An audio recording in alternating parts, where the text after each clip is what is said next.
Hi.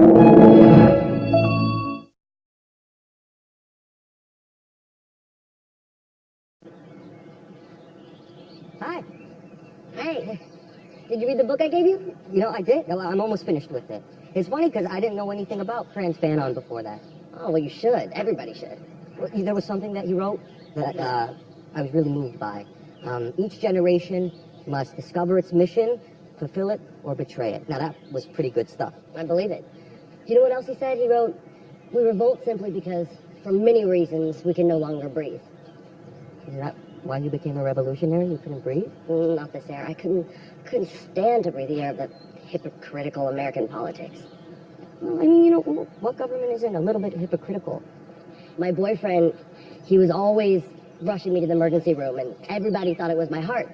So that's when my shrink explained that it was psychosomatic, that I was having these panic attacks from all the hypocrisy around me, and so that's when I realized that the whole system is just too rotten to be saved, and we're going to have to start all over. You know, that's a real coincidence, because Sidney, he gets panic attacks too. Who? Sidney. S.J. Munsinger. He's Kay's husband. He's a moron. No, he suffers a lot.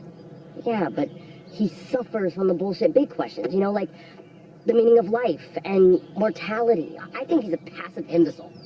Well, I wouldn't say he's passive. He votes liberal, you know, when he votes. Big deal. A limousine liberal. I'm so impressed. What matters is not to know the world, but to change it. Wow. Somebody learned their Franz Fanon very well. You know what else old Franz said that I buy into 100%? Violence is man recreating himself. You know, if you don't like the way that the world is, you have to change it. You have to change it yourself. Jesus, Lenny, you know what you are? You're charismatic. Yeah, you've got charisma. It's amazing. My Ellie, she has charisma too. You know, Ellie, my fiance. I've shown you a picture of her, right? Yeah, she's really beautiful. Yeah, but so are you. You're beautiful. But you also got something else. You have something that's very special. It's like this inner fire, you know? It's this inner fire, and it's almost like you're a total psychopath, but exciting. Oh, thank you. That is so sweet. It's a compliment, you know? I mean, you're committed. You're committed, and I wish I had an ounce of that fire to move on. Hey, well, maybe you will someday. What does your fiance think about all this? What does she think? She works at an art gallery. No, that's good. Art's a really valuable tool. For what? Propaganda for the revolution. Geez, you know, the thought of real change is so exciting to me. Last night I was alone. I was in my bed. I was high. I was reading about Fidel Castro. It was so exhilarating. Can you believe she put a poster of Che Guevara up in her room? He's her god. And what do you care? However, I did think he looked a little overweight. I care.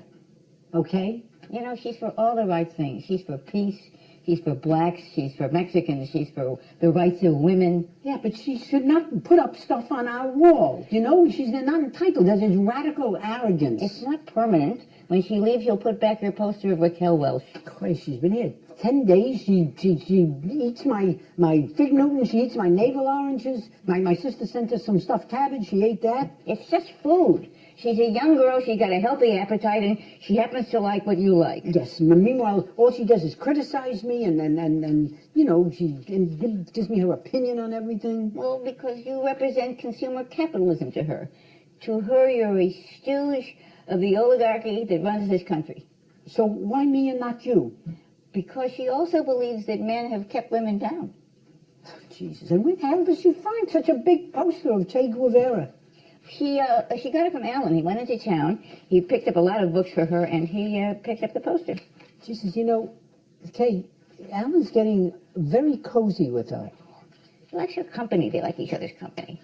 Yeah, but we told his parents that we would, you know, look after him. We promised them. And meanwhile, she's here with him. She's got him smoking dope. She's filling his head full of radical ideas. Yesterday I heard him talking.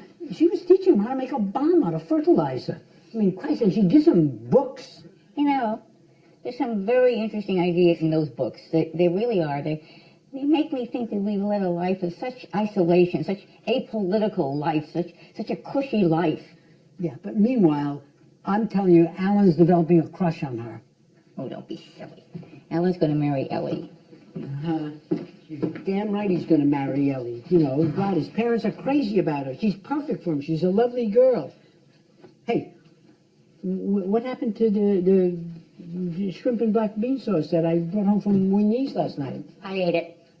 You ate it? Yep. Was it in a little white carton next to a box of fried rice? Yeah. Finito. Done. But you know what? You should really be thanking me, because at your age, you shouldn't be eating rice and sauces. It's not easy to digest. You should just put crackers into a bowl of warm milk. Oh, my book club. Oh, I hope they like the books that I recommended. Oh, they will. She's recommending books to you. Kate, are you following this? She ate mine. I understand. She ate your food. She ate your food. So you can afford more black bean sauce and shrimp. Coming. God, I'm tired. I didn't get much sleep last night. Some idiot was up playing the television set till 2 in the morning. That was me. Do you mind? Yeah, I figured. No one else in this house is dumb enough to watch baseball from 7 till 2. Well, I'm sorry. It was an extra inning game. So what? What do you mean, so what? I wanted to see if the Mets would beat the Dodgers. Who cares? Who cares? I'll tell you who cares. Me and millions of Americans who love baseball and Thanksgiving and who figure we can fix the country without overthrowing the government. Sports, just another opium for the people. Hey, your crowd thinks opium should be the opium of the people. You know who plays baseball? Wilt Chamberlain? No. Fidel Castro, your hero. I doubt it. I'm telling you, Fidel Castro plays baseball when he's not using the sports stadium to shoot people. Okay, well, if you overthrow a murderous dictator and create a successful revolution, I think you can treat yourself to a doubleheader. Hey, you don't like me, right? Am I reading that correctly? I don't dislike you. It's just everything that you stand for. Yeah, but what? I don't understand. What do I stand for? That's so terrible. I got a house, I got a wife, I got a car. Okay, I got 2 cars. I mean, well, you know, I got a possession. You don't like my appliances. But did I exploit any blacks to buy my blender? Did I bomb any Vietnamese kids? When I was young, I grew up in Brooklyn. Mr. Popkin had a candy store. He had a hot fudge machine. I always wanted a hot fudge machine my whole life. I vowed when I got older I would have a hot fudge machine, and now I have one. And you're not going to smear sheep's blood on it either. You know, you should not be out here so casually. Her book club is in there, and one of those yentas sees you. This is all over. I assume that you've all read the book I gave you for this week. Okay, it was given to me by an acquaintance, and at first I didn't want to read it. I thought I would be bored. And then I was just fascinated by its wisdom. And it is, of course, the quotations of Chairman Mao Zedong, and its author is Mao Zedong. And anyway, you know who he is, of course. He is the man who that jacket, that extremely stylish little jacket, is named after. I love those Mao jackets. Yes, it's very simple, but it has kind of an understated charm. Yes, well, the Chinese really have a great visual sense. Mao's a great man. Why? Why is Mao a great man? Well, if he did nothing else but stop that hideous practice of foot binding. Can you imagine having your feet bound? I bought a pair of shoes last week at Bergdorf's, and they fit in the store, but when I got them home, they were too small. You understand that Bergdorf's is not the same as foot binding. I don't know. They were very expensive shoes, and they were at least a size too small. Tell me about it. The minute you take them out of the store, they hurt. Incidentally, I love the black shoes you wore to Nancy's Sweet 16. Those were Ferragamo. They look like Ferragamo. Let's get back to Chairman Mao. The quotation of his that I really love the most is, politics is war without bloodshed, and war is politics with bloodshed. I think that's so meaningful. Exactly. What does that mean? I don't know, but I know it's open to interpretation. Well, I think it means that war is a way of settling political issues with force. Like all the stuff in Vietnam now. What political issues are we trying to settle? I know, the domino effect. Why should we send our grandsons and our sons to Asia to kill Asian men and women just to satisfy the economic desires of some plutocrat? Mm-hmm. I don't understand. Since when have you become so militant about all this stuff? I have a friend who I've been talking to and who has been giving me books. Does that mean you're on LSD? LSD? What are you talking about? Were our forefathers on LSD when they went out and shot their British oppressors? And let's not forget the Boston Tea Party. Speaking of that, did you read that a study found that green tea is very good for you? Much healthier than the kind we drink. I don't like Chinese tea. I do. Smoked tea, lapsang souchong. Have you tried it? Smoked tea always tastes like bacon to me. I hate it. I wouldn't care if the Indians threw all the smoked tea overboard in Boston. Wasn't it people dressed like Indians? Indians are another minority that we have exploited and raped. Yes. We took their land. Well, you know, this is a very warlike country. I mean, remember this? Didn't General Custer, remember him? Didn't he go and get himself killed? Uh-huh. Yes, he was gored by a bull. No, Gail, that was Sitting Bull. A bull sat on him? You know what we should really do? We should go into town and lie down in front of the entrance of the local draft board. And we stopped traffic. Don't we have to be naked? Naked? Well, why on earth to do that? That's a form of civil disobedience. Although I'm telling this group right now, if we're naked, I have to lose 6 to 8 pounds. We'll bring a quart of pig's blood. Yes, to smear on the draft records. It represents the blood of the slain. I am for it. When do we do it? How about next Saturday? Oh, I can't. We have a bar mitzvah. Oh, yeah. Monday, then? Monday's good. We lie down, naked. I'm going to wear brown panties, and that's shocking enough for me. I'm going to burn my bra. I could bring some snacks. I'm very good with oatmeal cookies. But not with nuts. A naked sit-in. Chairman Mao would be so proud. What are you thinking? Nothing. I'm Why fine. so distant? Well, I was thinking if we should have 2 kids or 3. I mean, I know we always said we'd have a boy and a girl, but maybe we're thinking too small. We could even adopt one, you know, and that way we could pick the sex. You know, well, and of course after I've experienced pregnancy twice. Look, don't panic when I say this, okay? But, are we resigning ourselves to this middle-class life, you know? The idea of the home, the hearth, dogs, kids, all that, and meanwhile, all over the world, there's just so much to be done, and here in our country, there's so much to fix.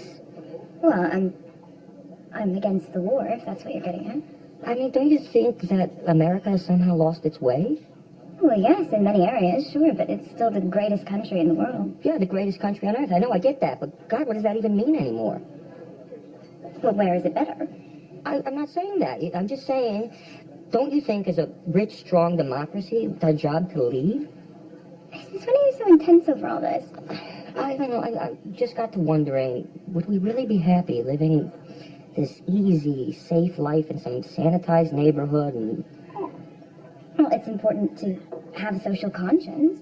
It's important to support the right candidates and give to the right charities, but what more can you do? What more can you do? God, some of these monks in Asia, they set themselves on fire, you know?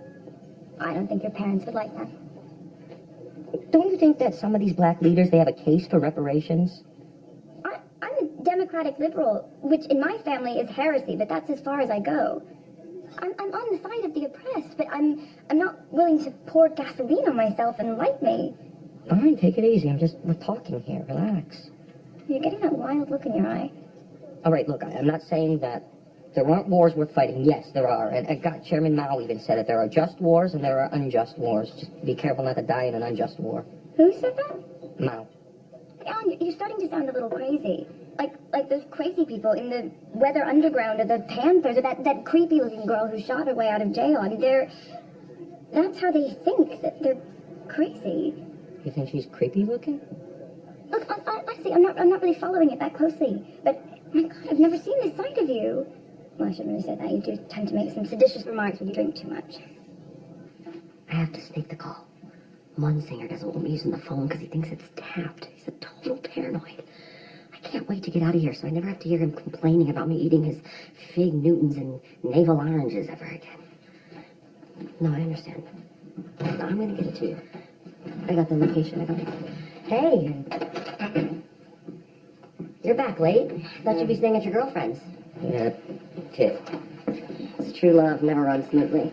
It's weird, you know, I mean, we rarely fight, but I don't know, this one was about America's exploitation of Cuba under Batista, so. Well, you certainly read everything that I recommended. Hey, I got you a book. You did? Yeah. The Life and Times of the Shmoo. I thought you'd like it. It's a comic book. Oh, well, yeah, but it's by Al Cap. Who's Al Cap and Al Cap. what's a Shmoo? Al Cap, he wrote Little Abner. You'll see, it's funny, you'll like it. I don't have time for comic books. Oh my God, you sound like Ninotchka. You know, not every book has to be a manifesto. Hey, Ninotchka, if I remember right, gets seduced by Western imperialism. She falls in love with the opposite of a communist. Hey, I'm not a communist, you know. The communists betrayed their All right, revolution. can we take a breather from politics tonight, please? It's a beautiful night. Have you seen the full moon? Well, you gotta see it. Come on.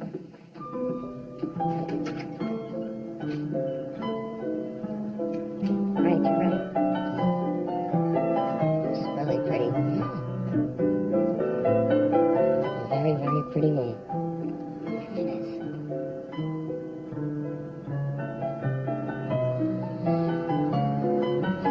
It's a big mistake. Because it's one thing if you want to hang out with me or go to bed with me or smoke a joint, but you're falling in love. Hey, he's kissing her. Can you believe it? He's kissing her. Will you stop spying? Oh, I don't understand it. He's gonna marry a lovely girl. Why is he kissing a convict? And will you stop listening in on her phone conversations? You think I'm the only one listening in? You don't think Hoover's on the line? I can hear J. Edgar Hoover breathing.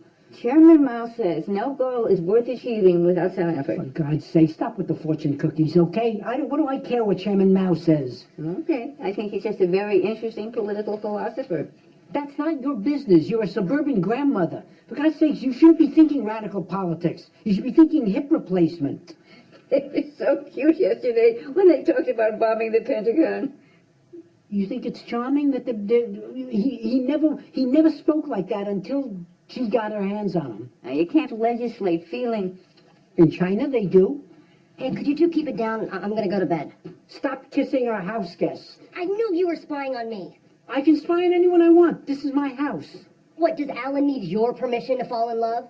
Well, Alan is in love, and they're going to be married, and this is going to be a triangle. Don't worry, I'm leaving soon. Hey, soon's not quick enough. Could you go a little earlier than soon? You know what? You're the type that when the revolution comes, they're going to put up against the wall and shoot. You know what you're saying? That's how they treat people. That's where they go. They round up all the nice people. They confiscate, whatever, their navel oranges. And if they say anything, they shoot them. I don't know why I'm discussing this with you. I should just call the police. Yeah, I'm surprised you haven't, you little fascist. You even look like the guy in the movies that always plays the sniveling coward. Oh, it's his haircut. Wait, who am I thinking of? Peter Lorre. What's going on? Is everything all right? I heard shouting. He's spying on you. I'm spying on you, not him. What can I say, Sid? Kay, I'm wrestling with my feelings. This really isn't our affair. How can you say? You're the one that introduced him to this Venus flytrap. All right, I'm not doing this. I'm not going to stand here and be judged by this middle-brow dimwit. Okay, can I talk to you just for a second privately? My wife and I have no secrets between us. And you, I don't understand. You're throwing away a whole career. Sid, I have to ask you a serious question, all right? Man to man, off the record.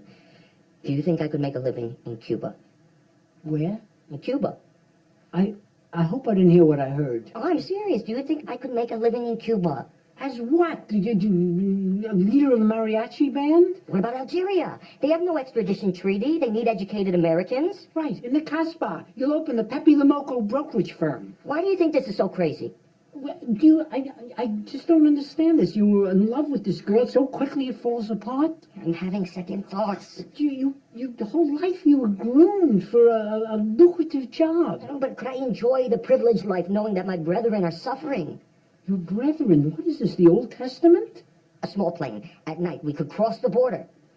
I think you've been smoking too many of those amusing cigarettes. She mentioned something about a Piper Cub, a two-seater. Yes, two-seater, her and the pilot. What are they're going to strap you to the wings. She said she had a connection with somebody who flies. They own a plane or... Look, I'm just kicking around ideas here. Well, don't kick around ideas because this girl is going to have us all in the penitentiary. I haven't even mentioned this to Lenny.